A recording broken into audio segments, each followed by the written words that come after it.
dibuat harus dapat menjadi penyelesaian masalah yang mungkin timbul dalam aktivitas perusahaan atau instansi. Selanjutnya juga ada pelindungan tenaga kerja, ada PK kerja, dan selanjutnya juga ada batas pertemanan. Sekarang kita langsung saja mengupas untuk SOP dari tenaga keamanan atau security.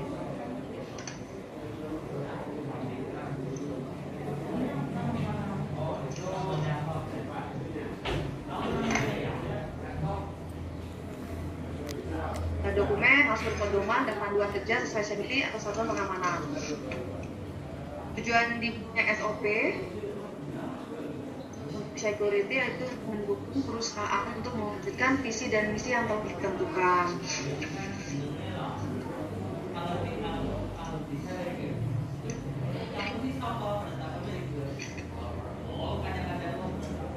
Selanjutnya di tugas-tugas dari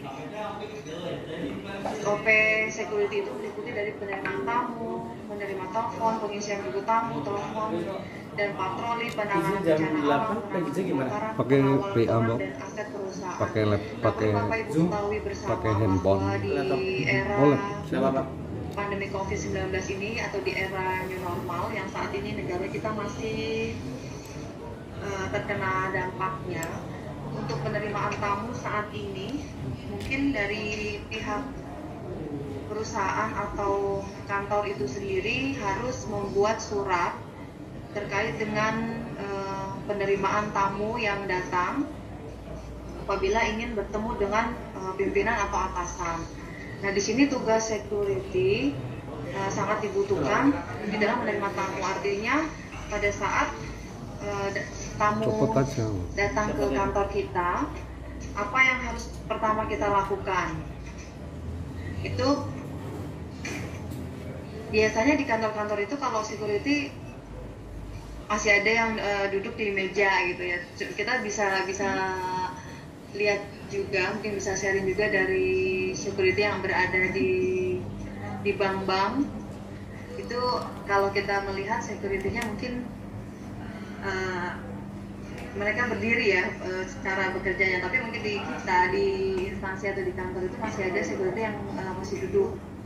Artinya pada saat penerimaan tamu mereka langsung sopan, langsung menyapa tamu itu, dan untuk mengikuti protokol kesehatan biasanya security langsung seperti kita mau masuk ke mall ya, langsung ada pemeriksaan untuk termometer, atau mungkin ada juga yang baik kantor maupun bank atau misalnya pusat perdagangan itu langsung ada seperti layar monitor seperti itu. Nah, selain itu, setelah penerimaan tamu dengan bahasa yang sopan dan santun, tentunya security juga bisa langsung bertemu dengan front office untuk mengantarkan tamu untuk bertemu dengan siapa tadi yang mungkin sudah janjian dengan pimpinan atau atasan yang akan pada saat itu. Nah, selain itu mungkin tugas-tugas dari satpam itu sendiri juga banyak lagi, yaitu pengisian buku tamu, telepon dan patroli, penanganan bencana alam, penanganan kebakaran, pengawalan orang dan aset perusahaan. Artinya di sini mungkin di beberapa security ada yang bekerja selama 24 jam. Artinya mereka harus tahu apa aja sih tugasnya harus dilakukan dari mulai mungkin start mulai pukul 7 pagi sampai dengan ketemu lagi 07 pagi. Saya juga nggak ngerti kalau mungkin hidup di daerah Bapak Ibu ini untuk waktunya berapa lama ya untuk ini kalau bekerjanya itu. Ban kayak yang calon milu rapat kayak navir karo Pak. Oh, hanya 8 jam ya. Ya. Oke. Ya, memang jadi gini ya, kalau di kantor itu biasanya sih 24 jam, tapi di hari berikutnya mungkin dikasih libur gitu kan. Kalau yang bekerja 8 jam itu biasanya tuh petugas di front office sama di cleaning service. Oke, baik, kita lanjutkan dulu. Bagi shift Bu. Oh gitu, ada shiftnya ya Pak. Iya. Oh ya, biasa dibagi ya. Terus biasanya petugas keamanan itu terdiri dari PNS ataupun non PNS. Di tempat Pak, maaf Bapak, di tempat Bapak? Di Banyumas. Itu ini Pak, apa? PNS atau PNS-nya atau non PNS? Non PNS. Oh, non PNS semua ya. Ya. Oke, baik Pak. Wifi ini berapa? Lupa. Selanjutnya kita bisa lanjut, nanti mungkin lebih ke diskusi aja supaya untuk menyingkat waktu juga. Selanjutnya di petugas cleaning service. Perlu Bapak Ibu ketahui bersama juga kalau cleaning service itu meliputi pembersihan. Biasanya sudah dibagi per sektor masing-masing. Jadi mulai pembersihan di gedung, di office atau di halaman dan di taman. Selain itu, seorang industri juga harus mempunyai penelitian dan tentunya juga kerapian di tempat mereka bekerja. Mungkin alat-alat yang selesai mereka pakai itu harus diletakkan di mana, disimpan di mana. Nah, itu mungkin yang harus dimiliki oleh seorang cleaning service. Selanjutnya, sikap dan pekerjaan cleaning service itu harus seperti apa? Jadi tentunya punya rasa ikhlas. Artinya kalau kita ikhlas mengerjakan apapun, sesuatu itu pasti akan terasa ringan.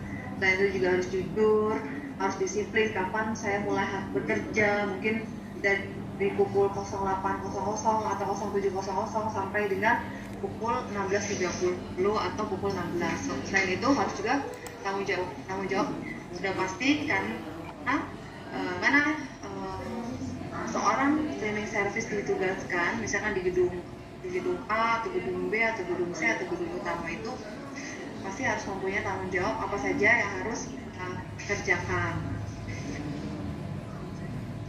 Selain itu untuk cleaning service, pembersihannya di kamar mandi atau toilet ya pada saat ada keluar masuk orang yang mungkin mau ke toilet atau mau wudhu atau mau ke belakang atau mau buang air kecil, udah pasti seorang cleaning service harus langsung cekatan, langsung pembersihan. Apalagi di masa pandemi ini semua harus benar-benar bersih, harus benar-benar clear supaya tidak menimbulkan hal-hal atau penyakit yang tidak kita inginkan. Selain itu juga pembersihan seluruh kaca, pembersihan karpet, atau jika ada di musola berapa minggu sekali mungkin harus dibersihkan. Selanjutnya juga ada pemolesan lantai keramik atau label. Baik, selanjutnya untuk petugas front office. Nah, mungkin di sini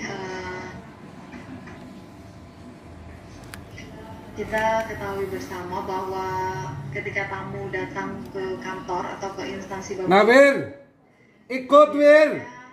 ikut rapat. Selain menemui security, pasti beliau-beliau yang datang ini, tamu-tamu yang datang ini langsung ke tempat front office. Nah, disinilah tugas seorang front office harus menerapkan 5S itu apa saja ya, senyum, salam, sapa, sopan dan santun.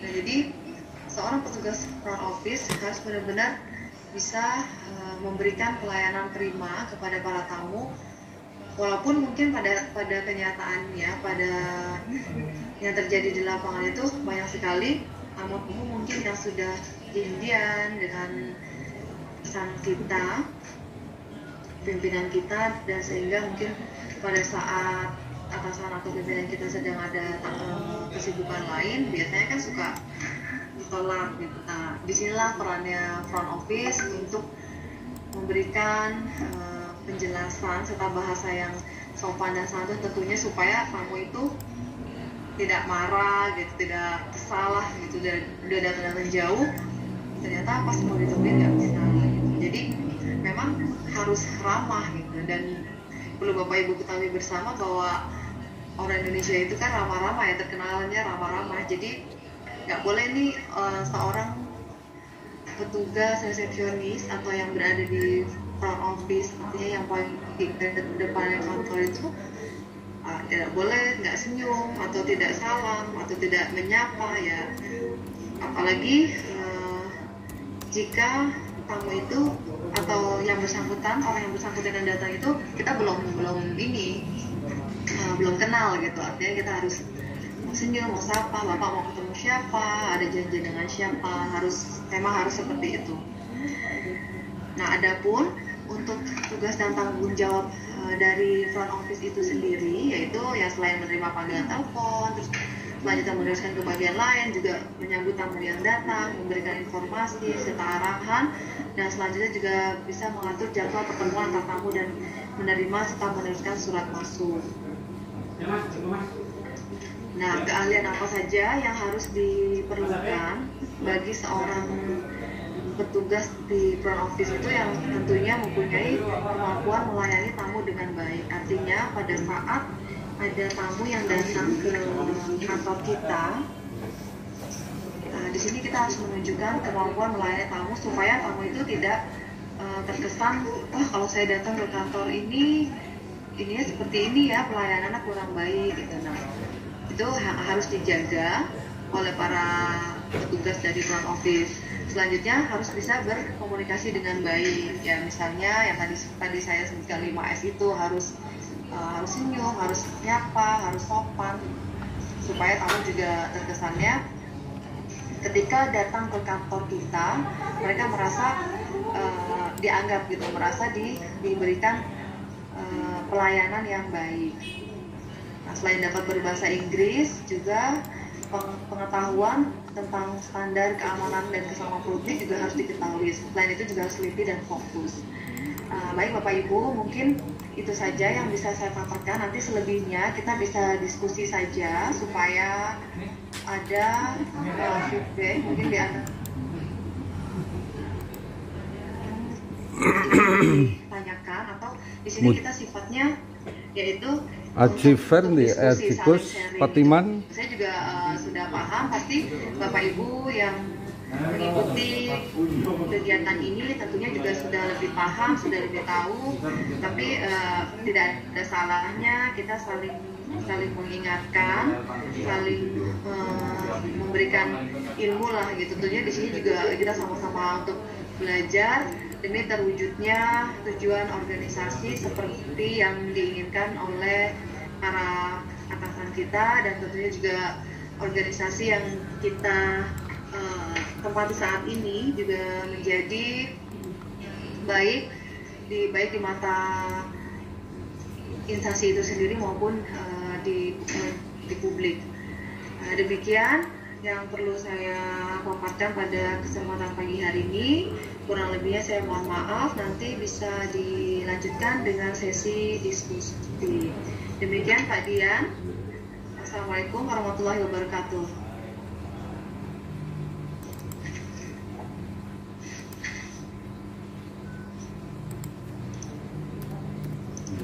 Ya, silakan Bu Indri dipandu diskusinya. Kita menginginkan dari kawan-kawan semua dengan Bu Indri, kita pantau saja di sini. Silakan Bu Indri dengan kawan-kawan, siapa ini kan?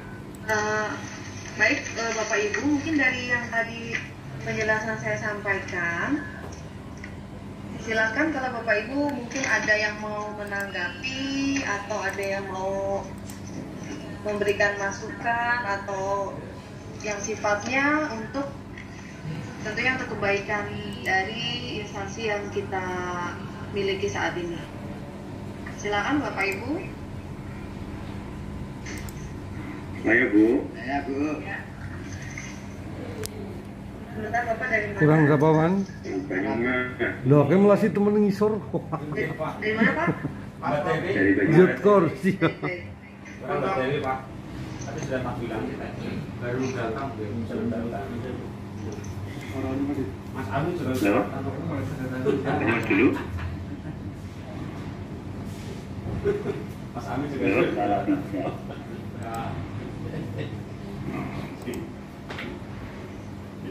Siap. Bukan ya. Cek. Bupati. Bupati. Pak. Ya, Mungkin paparannya ditutup dulu. Kursi ya. Oke, baik. ya Sobat Pertala Kanwil Bu Bupati. Ada beberapa hal mungkin yang kami tanyakan terkait dengan keahlian yang harus diperlukan terkait dengan pengelolaan di front office. Itu pada poin 4 tadi disebutkan terkait pengetahuan tentang standar keamanan dan keselamatan publik. Kami mohon saran, masukan, apa ini ada pelatihan khusus yang terkait dengan itu?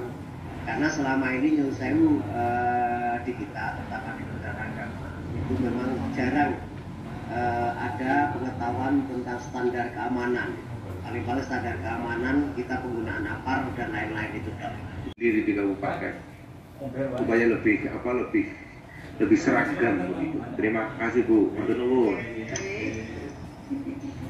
Mungkin ada lagi?